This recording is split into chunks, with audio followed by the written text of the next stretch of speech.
பாண்டியனுக்கு ஒரு வழியா லவ் வந்துருச்சு. ரொம்ப ஹாப்பியா இருக்கு அப்படின்னு நினைக்கிறவங்க, மறக்காம நம்ம வீடியோக்கு ஒரு லைக் பண்ணிக்கோங்க. இப்போ நம்ம நிலா வந்துட்டு வீட்ட மீட்டெடுக்கிற விஷயத்துல வந்து இறங்கியிருக்காங்க.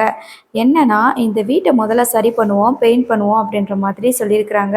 வீட்டோட லுக்க மாத்திட்டாலே தானா பொண்ணு குடுக்குறதுக்கு வருவாங்க அப்படின்ற மாதிரி சொல்ல, உடனே இல்லப்பா அதுக்கு தான் உயில் எல்லாம் தேவைப்படும்ல. இது ஏற்கனவே பிரச்சனை வந்துட்டு இருக்குல்லப்பா அப்படின்னு சொல்ல, நீங்க முதல்ல தேடி பாருங்கண்ணா அப்படின்னு சொல்லிட்டு தேடி பார்க்குறாங்க. அதில அவங்களுக்கு அந்த உயிலும் கிடைக்குது. கிடைச்சதுக்கப்புறமா அத வச்சு எப்படியாவது நம்ம வக்கீல வச்சு நம்ம கேஸ் என்னதான் நடக்குது, என்ன நிலவரத்தில இருக்குன்னு தெரிஞ்சுக்கலாம்னா, அப்படின்னு சொல்லிட்டு ஃபர்ஸ்ட்டு வக்கீல பார்க்குறதுக்காக போறாங்க.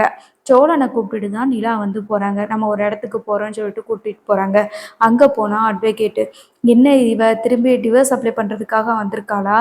இவள என்னதான் சொல்ல, எவ்வளோ பண்ணாலும் நம்மள மனசிறங்கி ஏத்துக்கவே மாட்டேங்கிறாளே!" அப்படின்னு சொல்லிட்டு சோழன் குழம்பி போயிறாரு. அங்க போயிட்டு நிலாவுக்கு வந்து தெரியுது. சோழன் வந்து பயப்படுறாரு அப்படின்னு தெரியுது. இருந்தாலும் அவர கலாய்ச்சுக்கிட்டே வந்துட்டு பேசிட்டு இருக்கிறாங்க. இதே மாரி சீன்ஸ் காட்டிட்டு இருக்கிறாங்க. அதுக்கப்புறமா அந்த லாயர் கிட்ட வந்து கேட்குறாங்க. இந்த மாதிரி வீட்டோட உயில் வந்து எங்க மாமனார் பேர்ல தான் இருக்குது. ஆனா கேஸ் போட்டிருக்காங்க. என்ன ஏதுன்னு இதுவரைக்கும் விவரம் எதுவுமே தெரியல. அப்படின்ற மாதிரி எல்லா டீட்டெயிலையும் சொல்றாங்க.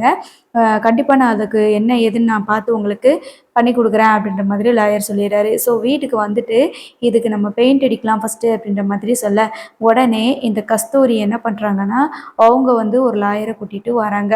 வரவுமே வந்து நிலா வந்து அந்த உயில் எடுத்து காட்டுறாங்க. இந்த உயில்ல வந்து எங்க மாமனார் பேர்ல தான் இந்த வீடு வந்து எழுதியிருக்குது அப்படின்ற மாதிரி சொல்ல, உடனே அந்த கஸ்தூரி இருந்துட்டு அதெல்லாம் கிடையாது. இன்னும் பிரிக்கவே இல்ல. இனிமே இந்த வீட்ல வந்து எந்த இதுவுமே பண்ணக்கூடாது அப்படின்ற மாதிரி சொல்ல, உடனே அவங்க கூட்டிட்டு வந்த லாயர் என்ன சொல்றாங்கன்னா, ஆமா கோர்ட்ல கேஸ் முடியிற வரைக்கும் எதுவுமே பண்ணக்கூடாது. இது மட்டும் இல்லாம இவர் வந்து கொலை மிரட்டல் வேற விட்டுட்டு இருக்கிறதுனால, கண்டிப்பா இது ஆக்ஷன் எடுக்க வேண்டியது தான் அப்படின்ற மாதிரி சொல்லிடுறாங்க. ஸோ நிலா வந்து சரி நம்ம கோர்ட்ல பார்த்துக்கலாம் அப்படின்ற மாதிரி சொல்றாங்க. என்ன நடக்கு அப்படின்னு சொல்லிட்டு தொடர்ந்து பார்ப்போம்.